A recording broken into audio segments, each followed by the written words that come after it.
Hi, I'm Krista. And I'm Sarah. And we have this podcast called Have We Talked About? Where two friends at different points in their lives chat about everything in their lives.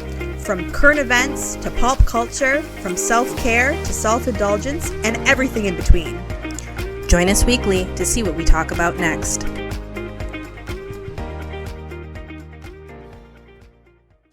Hey, girl. Hey, what's going on? Nothing. Just, recovering from the weekend's events. Yes. Do you want to tell the listeners and everyone what we're talking about this week? I do. First, I want to say that it's been an interesting weekend and a couple weeks in Toronto for two different reasons. And so first, I'll say something that's taking Toronto by storm is that the Maple Leafs has made the playoffs. This is the farthest that they've made in the playoffs since 2004. So as much as everybody wants to celebrate certain things, everybody's been very preoccupied with hockey in this country, especially in Toronto. So I did want to call that out. But what we're talking about today is, for the first time in our lifetimes, we saw the coronation of an actual king. In 70 years. In 70 years. So yes. And Krista, did you watch the whole thing? Did you get up at 5 a.m. and watch it? I was awake, but I didn't start watching until after 6 because I did somehow kind of forget about it for some reason. I mean, when I wake up, I'm in a fog at first. So I'm just like, where am I? What day is it? And then I was like, oh yeah, I should probably get up and watch what's going on. So I started watching just after the actual procession started. How about you? Got it. I was up at 5 a.m. anyways with both of my children. Mm-hmm. So I put it on and started watching it. Realistically, you didn't really miss much until the actual, coronation ceremony happened. The only thing you really maybe missed was just the carriage of King Charles and Queen Camilla leaving Buckingham Palace and driving to Westminster. The one thing that I did want to note was, my goodness, there looked like there was a lot of security. So many people on horses. There was one quick shot of I think there must have been protesters just that's right, in an area protesting. The not one my thing king. that was, yeah, exactly. The one thing that caught my eye, because I don't know, I don't think the coloring went, was the horses, the white, beautiful horses that were pulling Charles and Camilla. They were white, but they had this blue, almost looked like hair, but it wasn't. I think it was some sort of fashion, I don't know, design statement. It just looked so weird because everything was gold and red and everything, and then you just have this blue thing on these 6 horses, and I was like, that doesn't look good. It sounds like that was distracting. It was. Yeah. It caught my attention right away. You're like, what is that? Because there's a contrast. Yeah. Exactly. But other than that, you didn't really miss much. They were just taking that that drive up to Westminster. Yeah. Yeah. So glad not to miss too much of that. Interestingly enough, not a lot of people came to the coronation from a celebrity perspective. I only know from a North American standpoint, it was Katy Perry and Lionel Richie, who are hosts of American Idol. Yes. So when I first saw Katy Perry, and I was like, what? Sorry, why was she invited? Yeah. But then, further into my research, I discovered that her and Lionel Richie were performing at the coronation concert, which is Sunday night. That's right. And I'm like, oh, okay, that makes sense. Interesting choice. Whoever thought of them to invite them to the, I don't know, coronation concert. That's interesting. What did you think of Katy Perry's fashion statement? Did you like what she was wearing? Do you remember what she was wearing? It was some pastel lavender suit of some sort with a hat, right? With a, what do they call it? The hats are fascinator. Yeah, that's it. Yep. She looked like an Easter egg, but I mean, maybe it was appropriate. Uh, I did, I did Google that, like the fashion, at least for the people that are participating, like Camilla and Charles, would be white, which is interesting, since that color is usually associated with weddings, and that the outfits formally attire need to be white. So I guess nobody wanted to like make a taboo fashion choice, and so it's spring, and I guess I just saw the not the video, but I saw the picture of her falling when she was leaving. So like she like almost toppled over. So that I think kind of overshadowed the fact that she would look like an Easter egg. Got it. Yeah, I just didn't think whatever she was wearing was doing her any benefits. Like she's a very attractive individual who has curves. She had a baby and everything like that. I just didn't think it was the best choice for her. And I think there was also I think she couldn't find her seat. Yeah, like I saw at that. the ceremony. So I think she made like a funny like joke on Twitter or something, stating like that she couldn't. I found my seat. It's like there's So that's no funny. with all those people employed, there was no appropriate usher to like show her. Right. Exactly. Again, I just want to know the choice, like behind the decision as to why they chose those artists for the concert. Ed Sheeran and Adele turned them down. So Ed Sheeran, I think, took Katy Perry's place, though. Had filled in for her on American Idol or something else. So it's very weird the way that it kind of went down. Yeah. Whatever. Just surprised to see her. It's disconcerting. I also want to. Yeah, I also want to mention that it was a rainy day. If whoever didn't watch it, it was a typical like London day, which was unfortunate, but there were still crowds, people still lined the streets. Brits are used to it. Yeah, that's valid. I did notice that on the drive that Charles and Camilla took, they had the flags. That I'm pretty sure they had all the Commonwealth flags too, kind of lining the streets at the top, which was really, I thought that was a nice call out. Yeah, I didn't watch the procession, so I didn't notice that. But when they did the actual anointment and they put up the screen, those 3 partitions, that tree is supposed to represent the Commonwealth, and I assumed that all those leaves must like represent like the countries of the Commonwealth. Gotcha. And for anyone that doesn't know, Canada is a Commonwealth country. Yep. And that's not going to change anytime soon, I bet. Yeah. So what did you think of the actual, I don't know, coronation, the actual ceremony? What did you think about that? I was just going to ask you, like, what was your emotion? So, I mean, it was definitely very formal and long with the singing and stuff. Yes. It did feel like going to a church, like a church sermon on Sunday in like a Catholic church where it's like a lot of hymning and stuff. But I did recognize and enjoyed the fact that it was showing a bit of how King Charles might be trying to change the monarchy in terms of like open-mindedness, because he included a gospel choir for the first time, and they sang Alleluia, which sounded beautiful. I wasn't a fan of like the hand motions stuff, but do you? Then they had different. I don't want to say they're members of parliament or reverends or whatever, but from different countries to kind of do parts of the ceremony, as well as having that leader of the House of Commons, who's the woman for the first time ever. Yes. Doing the presenting, I think, the offering sword. So just she held that sword like the entire time. Yeah. So that part, I think, was just showing. I have mixed feelings because it's like, okay, he knows that the monarchy needs to get modern and change with the times. But then I'm like, so what does this mean with Harry? Like, what's the deal? Like, we all saw him sit there in the 3rd row with his uncle, who's been basically cast away since the Jeffrey Epstein situation, right? And it's just like, it just made me think, will they be able to, like, reconcile? That's one big thing. Well, let's get into that right now then.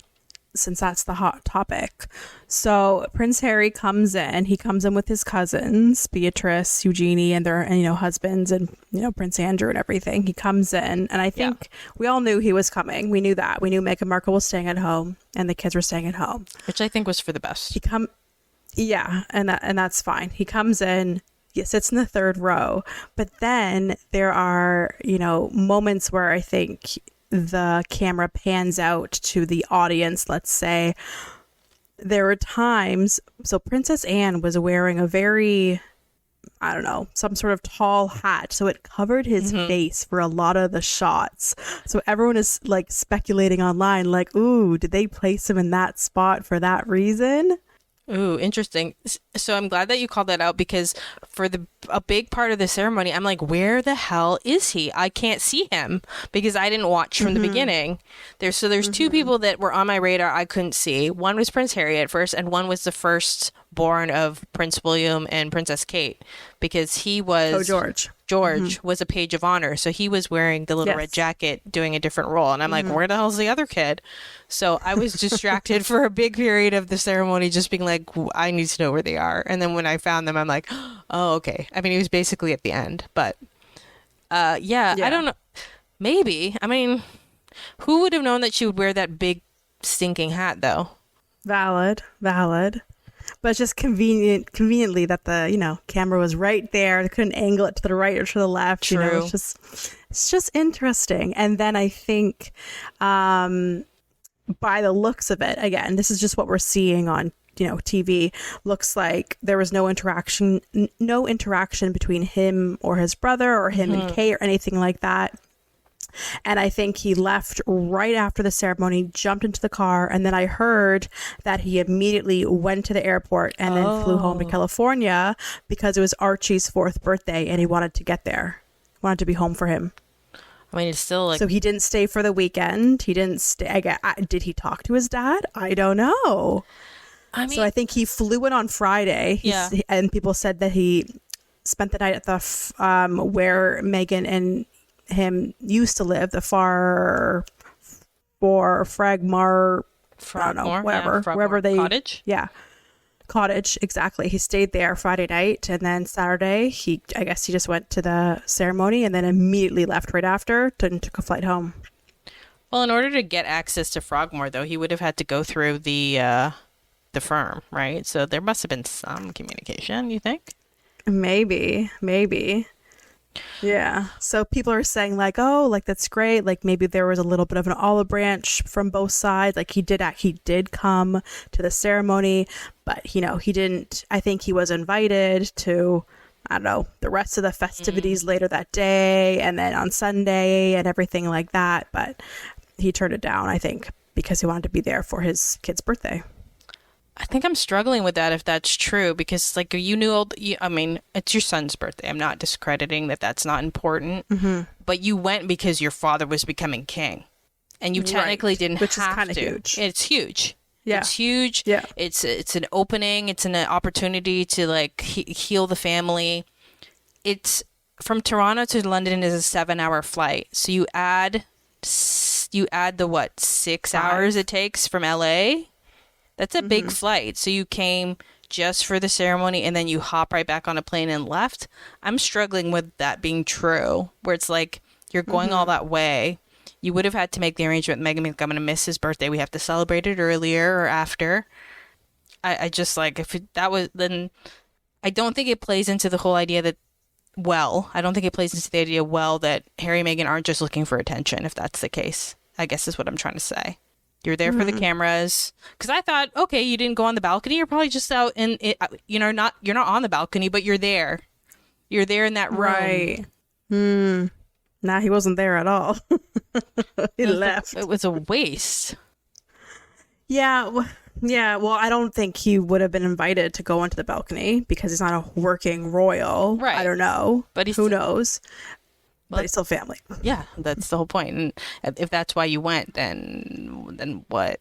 Like, But also, it wouldn't have been nice to bring your wife and to bring your kids to meet their cousins. Has your daughter met her cousins? George, Charlotte, Louis, it would have been nice to have a family birthday celebration for your son there, as well as all of the coronation celebrations.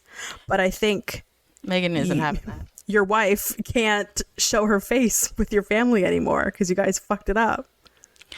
I don't think she wants to, though. That's valid. It just wouldn't, it wouldn't be received well because they're like, you just came here for attention. You just came here to rob it of the moment. You know, something. So it's like, it was the best decision for him to go as a way to reconcile, as a way to support his family. But it's like, if you just left right after, I'm like, I'm struggling. But maybe he was never invited to the festivities after anyway. But then it's like, but it looks like King Charles is trying to make a change. So I'm struggling. I need answers. Yeah, I know. We'll never know. Well, I'm assuming he was invited for the entire weekend. I'm assuming he was. You know, if Prince Andrew was, I'm sure he was. Right? Even though he came in his full like royal regalia, and Harry's like, okay, let's put a couple medals on and call it a day. But it's like you would have. I know. Yeah, I'm just. So I would say that I had moments of like happiness of being like, regardless of how you feel about the monarchy, we've all just witnessed a moment in history that we were alive for. Yes. Which is the king, a king being crowned. And that just, for us who are closer to age to William, that means that we may see William be king in our lifetime, which is crazy enough, right? Yeah. But at the same time, I'm not immune to the fact or playing blind to the fact that the monarchy is not ideal and the jewels that they're wearing on the crowns are stolen from the places they took them from. Like, that's not lost on me.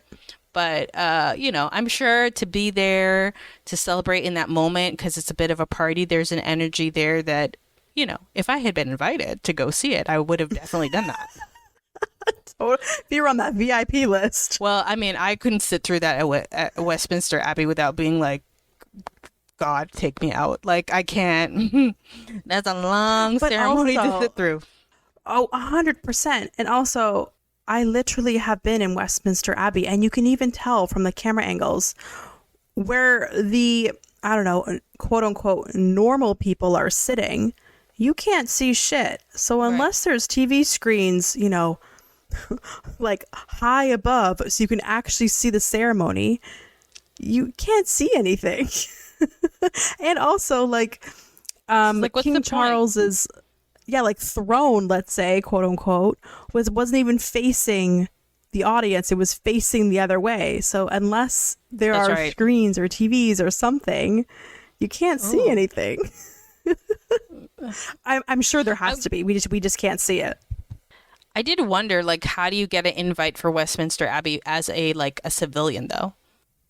Do they invite civilians or do they invite just the, you know? Who's there then? Like, is it all? Okay, let's go through the list of people that we knew that were there. So we already spoke about Katy Perry and Lionel Richie. So I also saw Maggie Smith. Go Maggie Smith, who's an actor. I saw what's her name? Did you see anyone that you knew? No, I just named the only people that I knew. Oh my gosh, Emma Thompson was there, another actor. Okay. Judi Dench, another actor. Yeah, Judi Dench. I know there's British actors there, but the Westminster Abbey is still really big. So who the heck is filling up all the seats? Is what I'm basically saying.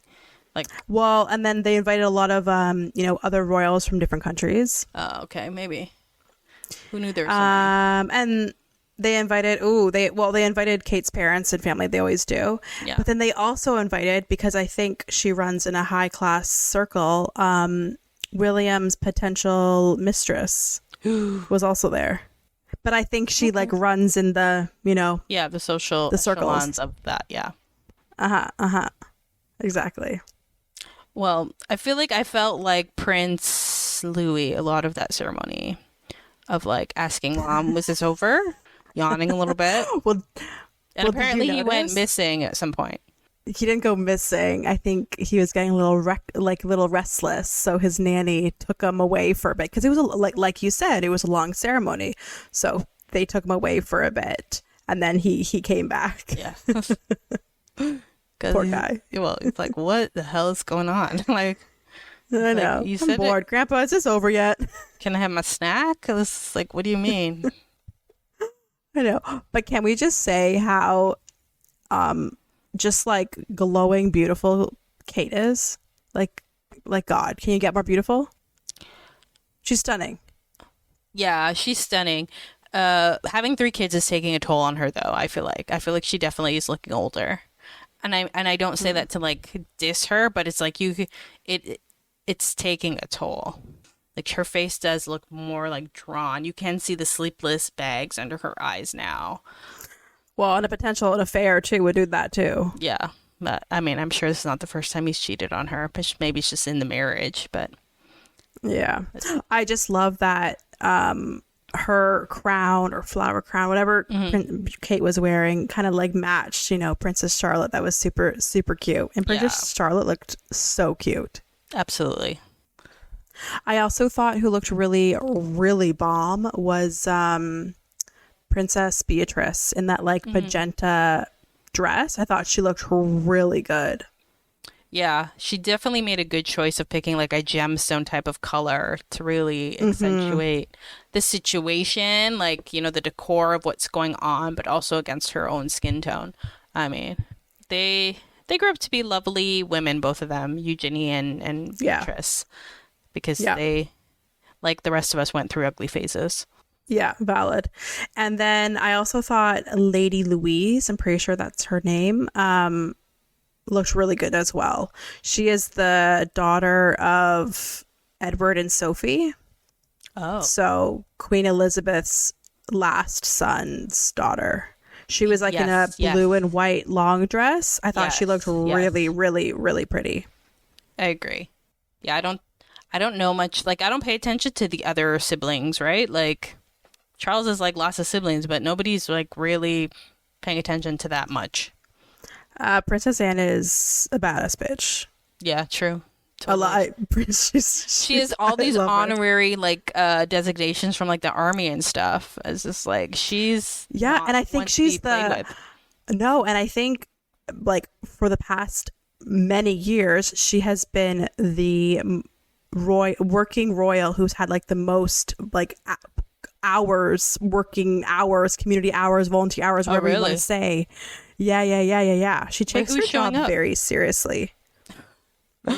No, she takes it very seriously. I can't tell you the last time she's been to Canada. She's probably been a million times, but like respectfully, nobody's as valid. Interested. Though I completely that's valid. Like her mama, a badass. Yeah, 100%. But I agree with what you said with Prince Louis' faces. He is always someone that you can look at and he can usually make you laugh because he's either, like you said, yawning, making a funny face, clapping, waving, doing whatever. Like, it's just like, that's how I feel. It's like, wrap this up. Exactly. Did you have any other moments from the ceremony or after that you thought were something you want to chat about? The moment when William does the like kissed his dad on the cheek and like did up the ropes and like basically said that he would support him as king and stuff. Like I felt like you could feel that emotion and in that moment, not that I didn't think it before, but it reaffirmed as like Prince Charles really does love his children. Like you could see he was moved by that as well. Yeah. And like, his like one eye was got a little watery. Yeah. And it's like, is it just because of this moment, knowing that you're going to give like the kingdom to your son at some point, or is it because the emotional, missing your mom? Because you becoming king means that definitely your mom is no longer with us. There's that finality to it. It's also like, okay, is it also bring up the fact that it's like your family right now is incredibly disjointed because of what's going on, and your son is here to see you become king, but he's not part of the festivities. Like I felt emotional in that way too, of just like there's just so much going on there. Yeah, that's true. Yep, it's a good moment. I thought when he was first when he had the robe on and he was holding the scepter and he had the crown, he had everything on. It was decked out. Yeah. And he was first started just walking down the aisle, just like to the exit at the end. He was walking so slow, and it looked like he's like, oh, don't fuck this up, don't fuck this up, don't drop anything, don't drop anything. But then as more steps he took, he got a little more comfortable. But I think like when he first started walking, he was like, don't fuck this up, don't fuck it, don't drop anything, just keep looking and smile. I mean, maybe they've had a lot of rehearsals for it. I thought it was just because that shit is heavy. Valid.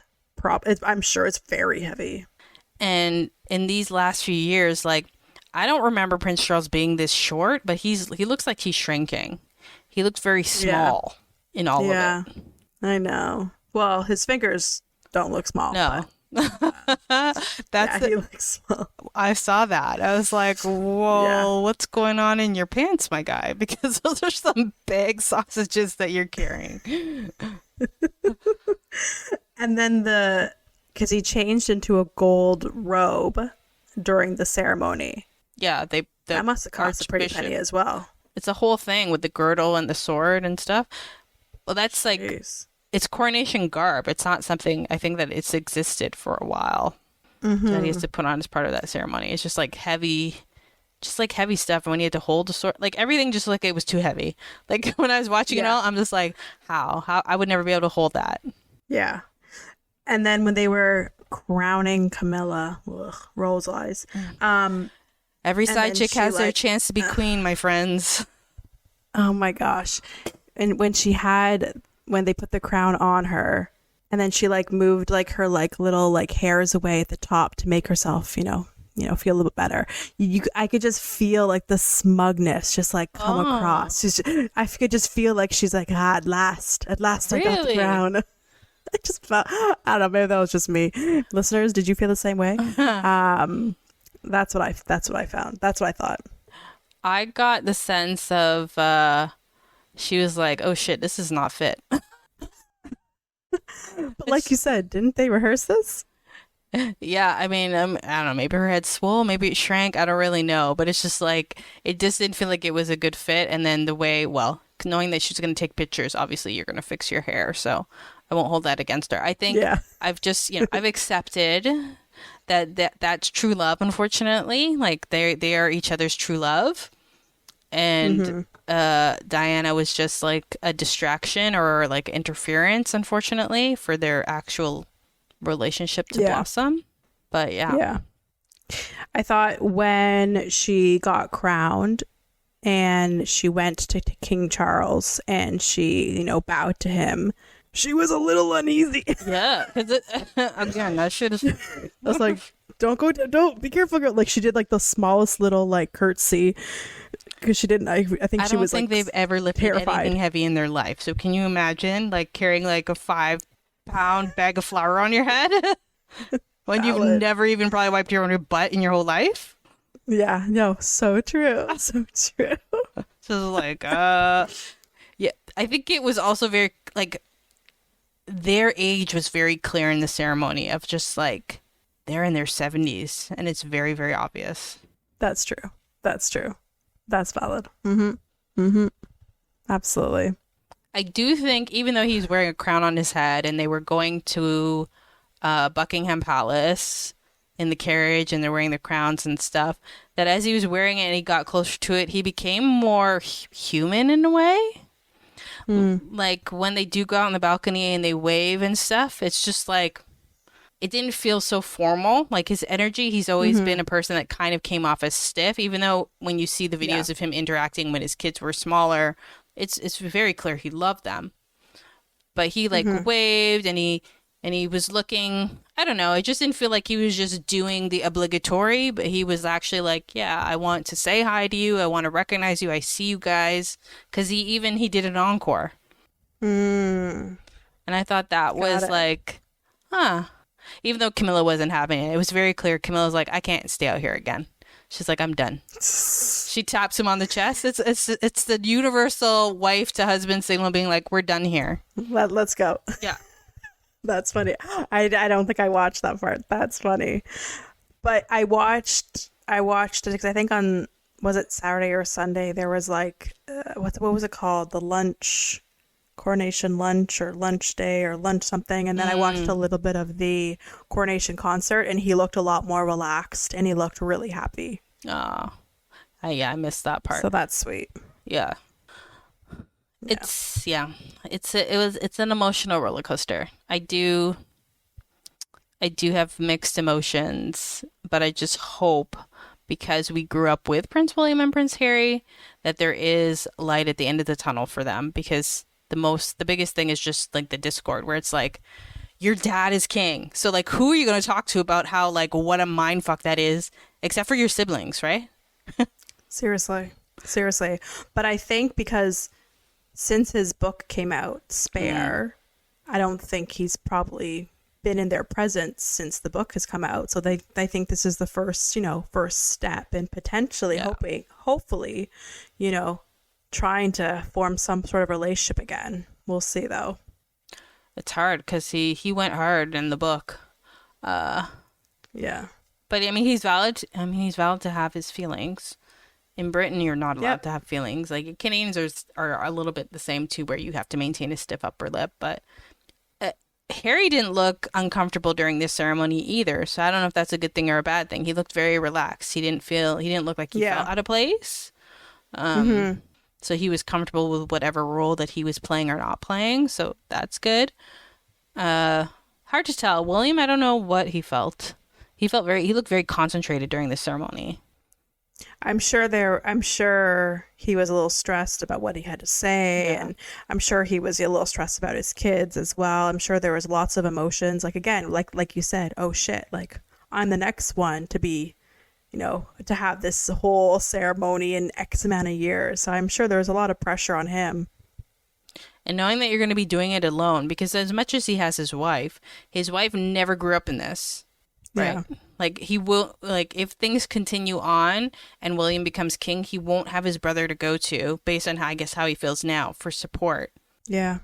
Like, that makes me sad. Valid. Yeah, it is sad. It is. And I hope that they can rebuild their relationship before, William becomes king. Jeez. Even like saying King Charles. Or the after effect of that for us Canadians, because they also did a big thing in Ottawa as a celebration for it, because we, again, like you said, we're part of the Commonwealth. King Charles is now going to replace Queen Elizabeth on our $20 bills. Oh. Which is a huge, huge thing. And whatever coin she's on, I forget. So it's like, this is major. Yeah. And I definitely have said Prince Charles multiple times. It's gonna be a long time before I remember to say King Charles. Exactly. Because this is all we've known. Like, yeah. Exactly. I do feel a way about, like, removing her from any of our currency, because it's like it just erases her. And I don't think that we should do that, right? Like, I think there's another dollar bill that he can go on, right? Like, it's still historic. She's still the longest running, person in a position of queen or king in I think, world history. So it's just like, we can't just erase that. Yeah. I agree. We should just keep her and then, put him on another bill or something else. Because everyone loves the queen. Everyone loved the queen. Absolutely. I mean, I think if any time he's ready to be king is now. Unfortunately, it took, like, damn near his whole life to get there. Like, if it had happened in his 40s, there was concern he would be able to do it. But again, he's with his true love, has that confidence and everything. So he's able to, like, rule in whatever way kingdoms rule. Like, they don't. It's interesting because they aren't political. That's what they say. But at the same time, they know that their role is to influence politically, but still remain neutral and have all these obligations for charities and visiting the Commonwealth. It's a big thing because King Charles has to come here now, I think, as a result of this coronation. So it'll be a big thing for Canada, for those that support it. Yeah. With the Queen. Exactly. I would be lying if I said that if I knew that they were coming and it was a way that I could go in a place that I could go to see, I want to see King Charles in person. Not gonna lie. Yeah, I would totally go too. We can do a live broadcast from there. I'm down. I'm so down. That's funny. Well, is there anything else that stuck out to you during the ceremony? Because I think we covered a lot. Yeah, I think we gave a high level of our thoughts. I'm just so happy that, after, how old is Charles? 73? Between 73 and 75. That he finally got his dream job. So good for him. So happy for him. Hopefully he kicks ass. Like, does he get to live in the same place? Or does he have to go live where the queen lived? He has to go live in Buckingham Palace, I'm pretty sure. Yeah. Okay. Oh, this is what I wanted to ask you, though. Did you feel a feeling of nostalgia when you saw Buckingham Palace because you had been there before? Like, I felt like I'm like, wow, like they're there, like waving from the balcony, and like whatever years ago when I was there, it's like I was there.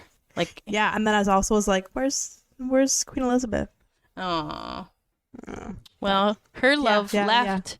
Her love left the earth, and she's like, I want to go be with my love. I know. And I'm, like you said, I'm curious to see how the relationship between William and Harry, what happens with that as well. So, your dad is king now, so let's see how that plays out. Your brother is literally next in line. They probably need you more than ever. Yeah. So we'll see. It's challenging. I'm not married, so I don't know, but I know there's always like a choice that has to be made when you're married and have a spouse, and then you still have like obviously family ties. Like, there is a hierarchy that changes, and it doesn't change for me because I don't have a spouse, but I can't imagine that Harry's in a good position either, because I think choosing to make things better with his family may create like tension with his like wife. Yeah, valid. 100%. Well, Krista, I guess we'll just wait and see. Yeah. We'll see how this plays out. If something big happens, we will be sure to report on it and let the listeners know, give them kind of a high-level summary of what happened, what went down. Yeah. We'll always be sharing, giving the most up-to-date information for sure. You can count on that. Exactly. So, awesome, I guess. Krista. Well, it was nice chatting with you. Thanks for the always. recap of the ceremony. I think you gave more of a recap, but yeah, always a pleasure to talk things through with you. I think our differing viewpoints always give the listeners something to ponder upon. But until next week, Miss Sarah, we will chat with everyone then. Sounds good. Don't forget to rate and review us, guys. Bye.